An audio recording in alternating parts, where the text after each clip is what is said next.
actions. Lend me thy strength.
Return together to our home, bathed in rays of gold.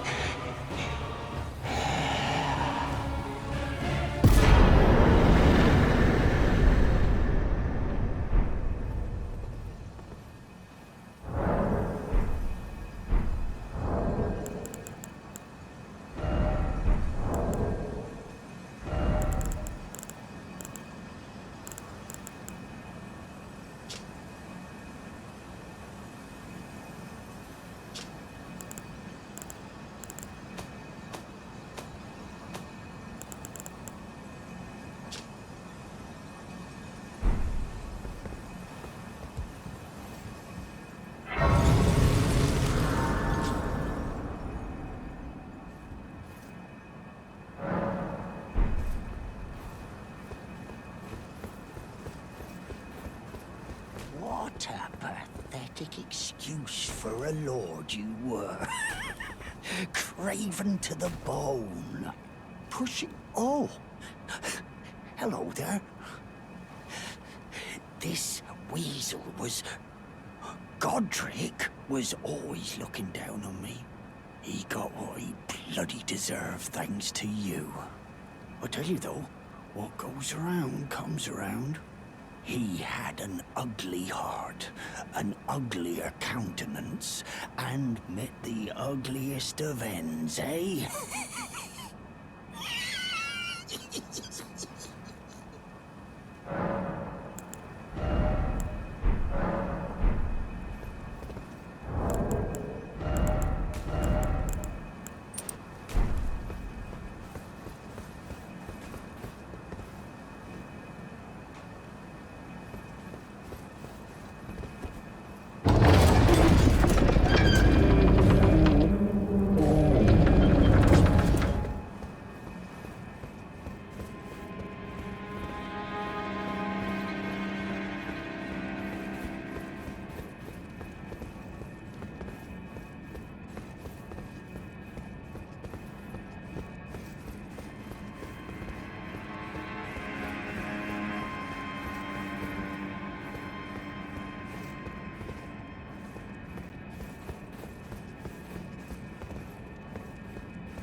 that new tarnished.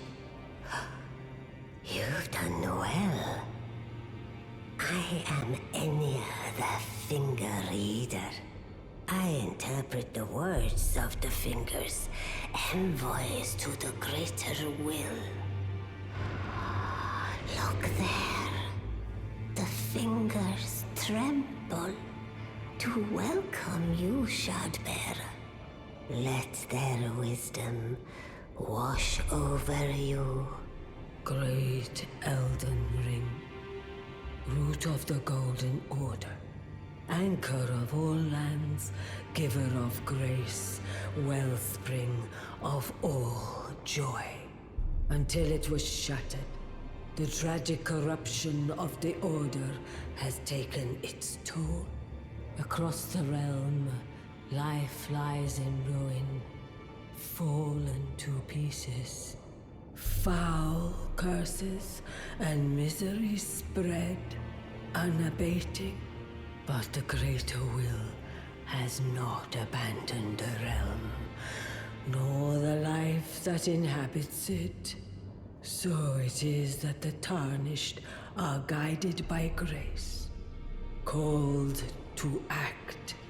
Brave tarnished, your great rune is a handsome shard of the Elden Ring. Seek another of its kind to become Elden Lord and restore the Golden Order. Let the words of the fingers guide you. Well, I see. A remembrance of gold has found its way into your possession.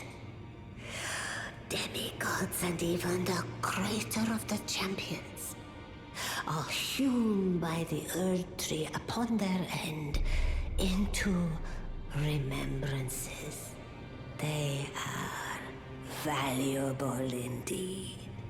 These remembrances yet house the power of their former masters.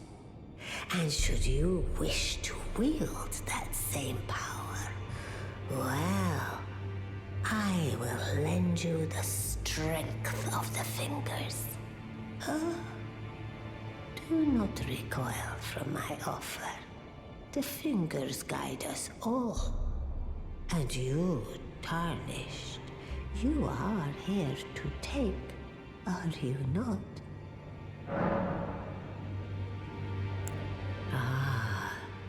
Great runes are the stuff of demigods, the children of the goddess, Queen Marika, she who is vessel of the Elden Ring. Tainted by the strength of their runes, her children warred, but none could become Elden Lord. And so grace was extended to your kind, the tarnished. Listen, the fingers speak. The greater will has long renounced the demigods. Tarnished, show no mercy. Have their heads. Take all they have left. Indeed. But remember one thing. The demigods are each and all the direct offspring of Queen Marika. Godric the Grafted was but a distant relation, the runt of the litter. His divine blood sorely diluted.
Ah, we meet again after all.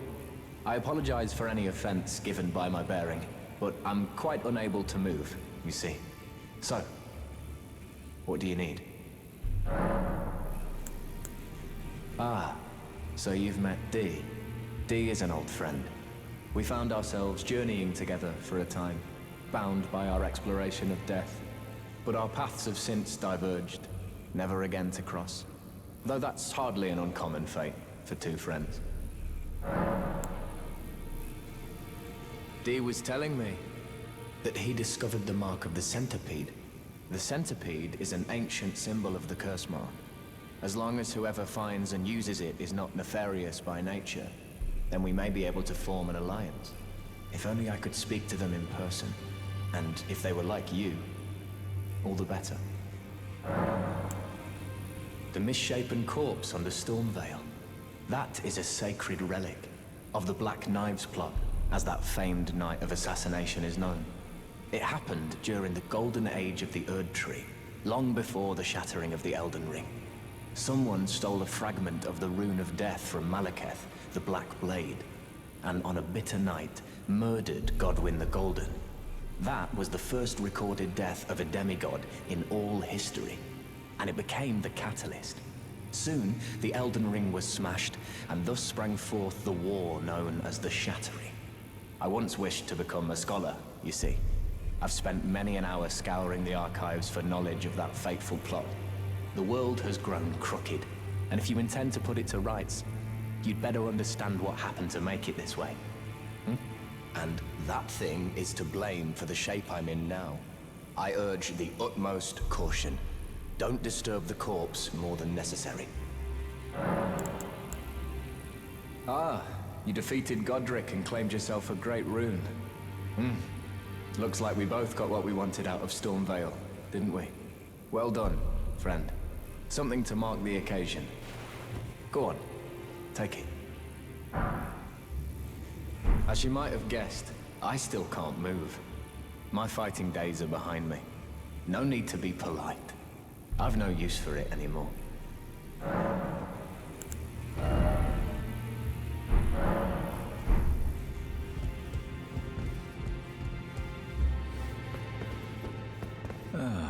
Hello. You've been busy weeding Deathroot, I take it. I thank you, as your brother-in-arms. So what can I do for you? Are you acquainted with a man named Roger? You know, the piteous fellow hiding away on the balcony. He was a formidable spellblade in times past. Don't let his easy air deceive you. He was wise beyond his years, stout of heart and clear of mind. No more, though. You see him now, ravaged by thorns, muttering and rambling, like he's half dead already. I can't stomach to watch. Take well the lesson, friend. That's how you end up when seduced by those who live in death. When grace is sullied, it rots people from the inside, breaks them.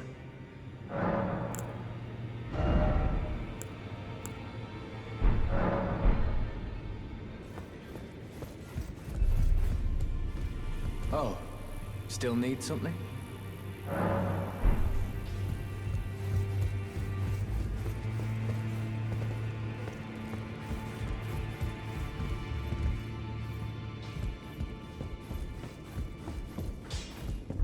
I am pleased to see you again. Would you like me to hold you once more?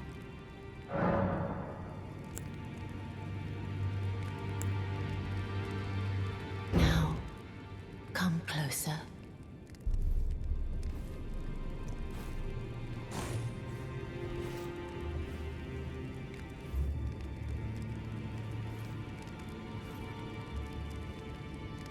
You are so very warm.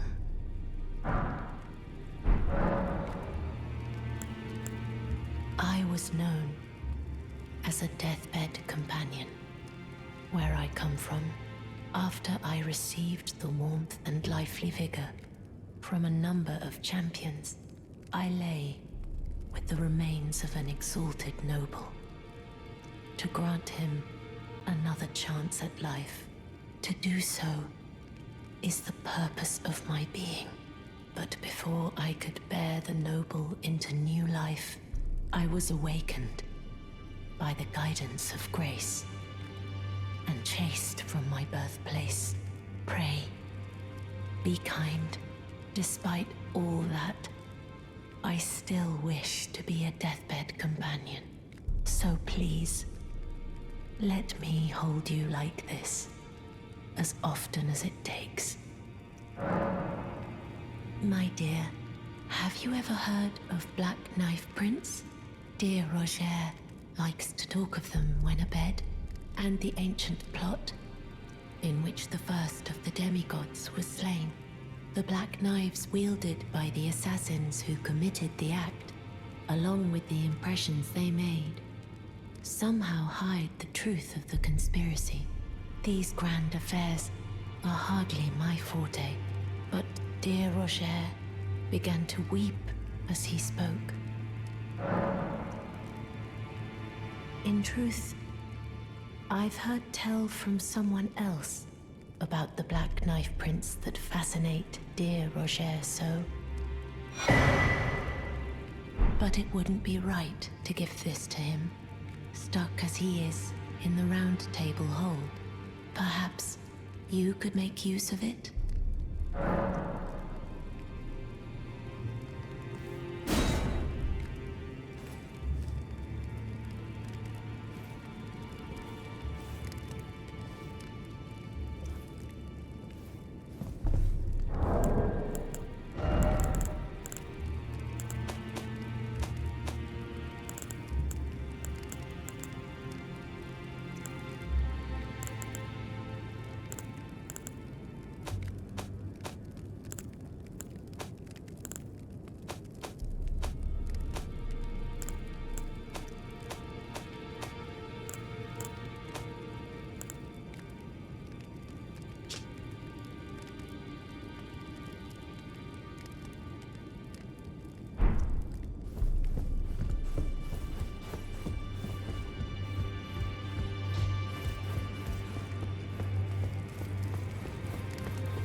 You again.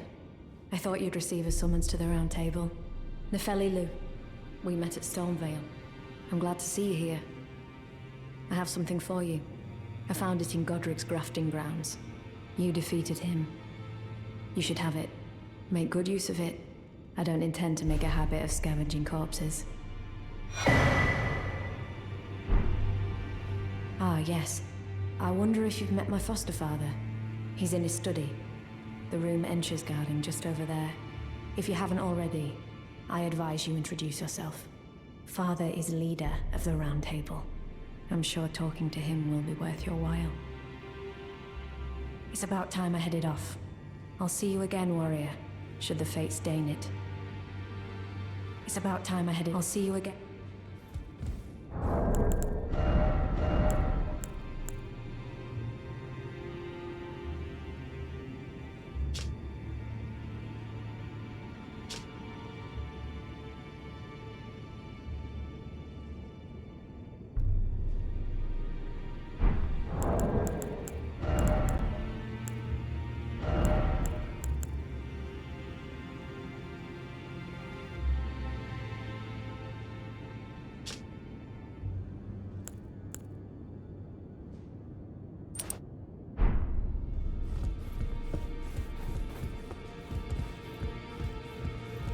You've received the wisdom of the Two Fingers, have you not? Then, just as promised, I bid you welcome. As a true member of the Round Table, I am known as Gideon Ofnir. As a Tarnished who wishes to stand before the Elden Ring and become Elden Lord, I am accumulating knowledge. To be all-knowing. You now belong to a select group of fellows. As such, I ask that you remain constant. You'll be after more great runes now, eh? Then as your fellow, allow me to divulge a little knowledge. The inheritors of the great runes, the shard bearers. We of the Round Table know the location of 5 of them, including the one you defeated. Godric the Grafted, Lord of Stormvale. General Radahn, who fought Melania and her rot to a standstill in the Caelid Wilds. Praetor Rykard, Lord of the Volcano Manor of Mount Gelmir. Morgoth the Grace-Given, Veiled Monarch and Lord of Leyndell. And Renala, Queen of the Full Moon, ruler of Rhea Lucaria's Academy. You'll still be after more great runes, won't you? I understand you've been speaking to Nepheli. She's my daughter. I took her in when she lost the guidance of grace.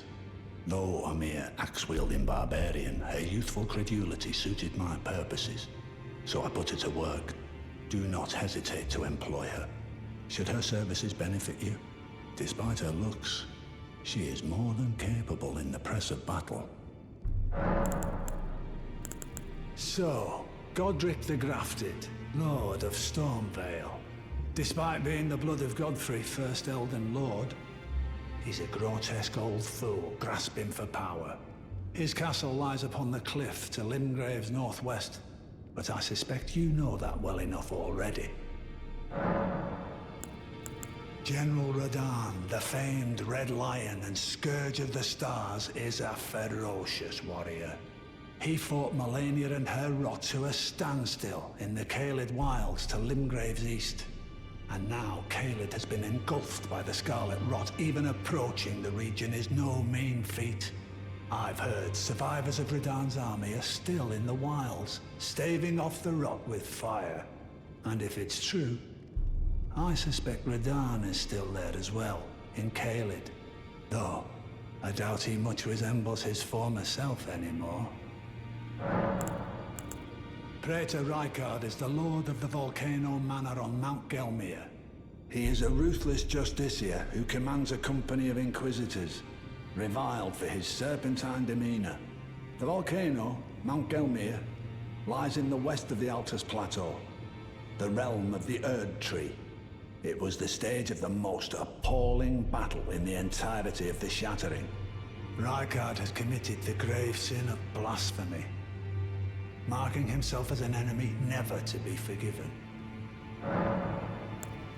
Morgoth the Grace-Given is Lord of Leyndell, the capital city. It lies at the foot of the Erd Tree, in the east of the Altus Plateau. But the Two Fingers forbid us from venturing there, until we've acquired enough great runes to repair the Elden Ring. Set your sights elsewhere for the time being. The Veiled Monarch can wait. The Academy of Rhea Lucaria lies to Limgrave's north, towering over the mist-laden lands of Liurnia. Renala is queen of the Carian royals, who govern the Academy. But Renala herself is no demigod. Her beloved Radagon left her to become Queen Marika's second husband, taking the title of King Consort. The Great Rune dwells within the amber egg that was Radagon's gift to her.